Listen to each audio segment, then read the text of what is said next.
Fala pessoal, sejam bem-vindos ao podcast Cara dos Esportes. Gabriel Martins aqui para mais um episódio sobre a NBA, episódio pós-jogo das finais da NBA, pós-jogo 4. O Dallas Mavericks atropelou o Boston Celtics, venceu pela primeira vez nessa série 3-1 nas finais da NBA. Eu não vou falar o placar porque o jogo ainda está acontecendo, mas os Mavericks estão vencendo por mais de 30 pontos, então eu achei que estava confortável para antecipar a gravação nessa noite de sexta-feira, né? Quase madrugada de sexta para domingo. Vamos ter jogo 5. O jogo 5 vai ser na segunda-feira. E o Dallas Mavericks, enfim, estreou na série, né? Eu tô olhando aqui, o jogo 5 vai ser segunda-feira, 9h30 da noite, horário de Brasília. O Dallas Mavericks, enfim, estreou antes tarde do que nunca. E é algo que eu falo bastante aqui nos playoffs, durante os playoffs no podcast Cara dos Esportes. Aliás, tem episódio depois de cada partida, pelo menos 3 episódios por semana, até o mercado de free agents da NBA. Então não deixa de se inscrever, segue no Spotify, deixa 5 estrelas no Spotify que ajuda bastante. Se inscreve no YouTube se você estiver assistindo, deixa like, deixa comentário, aquela coisa toda, liga a notificação, segue, seja qual for o aplicativo de podcast que você tá escutando, mas eu falo bastante que não tem como fingir o desespero. E acho que isso serve para qualquer área, mas na NBA é bem claro isso. Varridas costumam acontecer quando tem uma vantagem absurda de um time para o outro, né? E o Celtics tem uma vantagem de talento muito grande? Tem. Mas ainda assim, o melhor jogador da série tá do outro lado, que é o Luka Doncic. E não é como se fossem times de patamares completamente diferentes. Os Celtics estão 3, 4 degraus abaixo do Dallas Mavericks, está 3, 4 degraus atrás do Boston Celtics e tal. Então, é natural que o Boston Celtics relaxe e é natural que o Mavericks encontre uma marcha a mais, uma intensidade maior para esse jogo, que se eles perderem, eles estão fora, né? A chave aqui é encontrar o que aconteceu nesse jogo 4, que é repetível pelos próximos 3 jogos consecutivos. E eu não acredito em muita coisa. O fato do Porzingis estar fora, né? Ele foi relacionado pro jogo, ele estava ativo, não jogou, é um ponto importantíssimo. O Luka e o Kyrie voltarem a jogar bem juntos também é importantíssimo e é algo que dá pra imaginar se repetindo até o fim da série. A lerdeza, a falta de intensidade do Boston Celtics é que eu não acredito que vai se repetir, principalmente pelo jogo ser em Boston.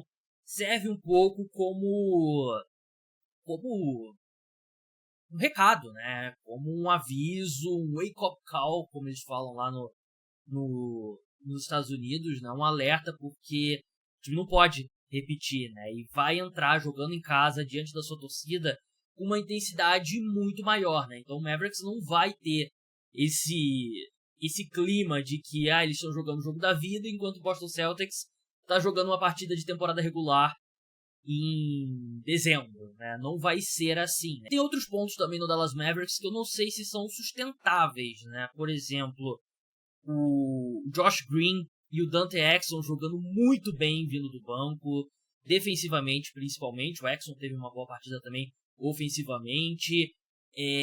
O Daniel Gafford jogou bem, Derek Lively jogou muito bem também. Mas esses jogadores auxiliares, né, os coadjuvantes, costumam jogar melhor em casa do que fora, né? Então, apostar que esses 3 vão jogar bem em Boston não é uma boa aposta. Por isso eu acredito, eu ainda mantenho meu palpite, Boston em 5 jogos. Foi o que eu falei no último podcast. Eu achava que Dallas venceria nessa sexta-feira e fecharia em casa na segunda-feira.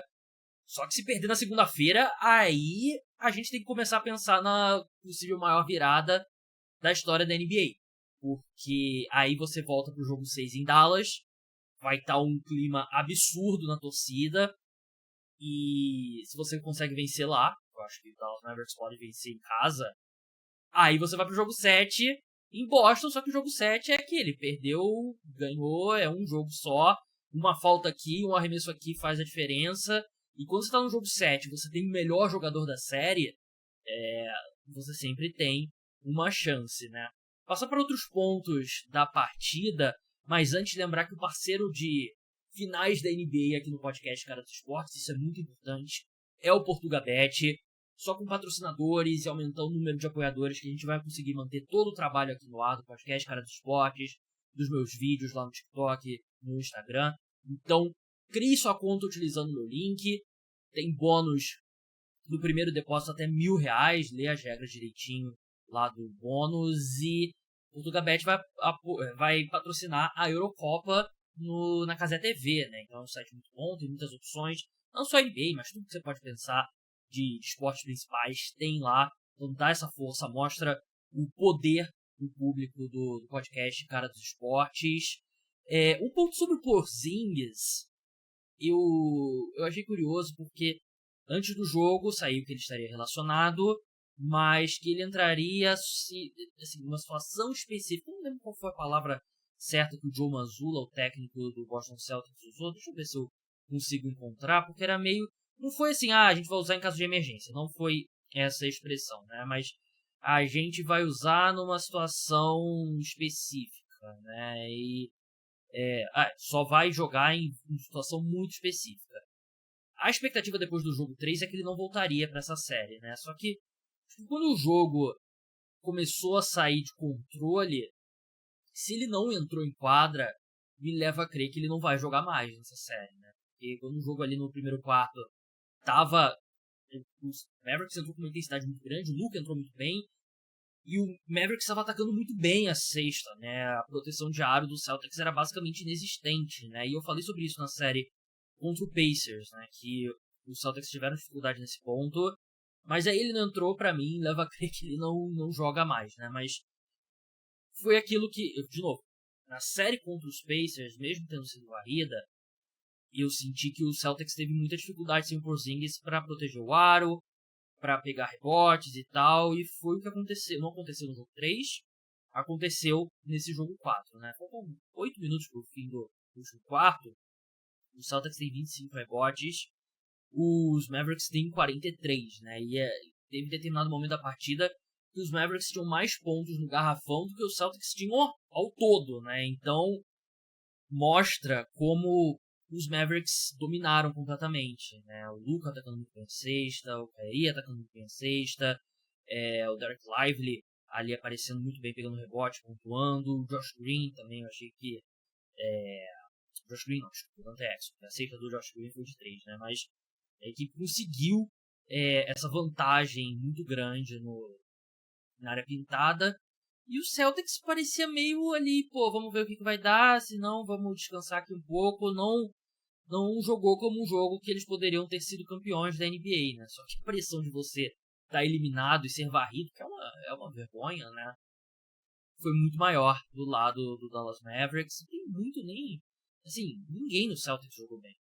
O Tatum acabou sendo cestinha ali com 15 pontos, apesar do Senhouse, ele tá jogando garbage time, tem 14 agora, então pode ser que ele faça mais algum ponto, né? Mas hoje o Mavericks atropelou completamente. Eu só não acho que dá pra presumir que essa é a série virou. O Mavericks encaixou e agora pânico pro Boston Celtics. Eu acho que é muito mais do Celtics realmente tirou o pé. Mas não sei se você que escuta durante os finais, né? Escutou os últimos episódios. Teve um vídeo que eu postei também. Acho que foi um corte no TikTok que eu postei do podcast, né? Aliás, eu levei copyright de um corte, dois cortes, na verdade, do meu podcast no TikTok. Pô, TikTok, pelo amor de Deus, né? Então,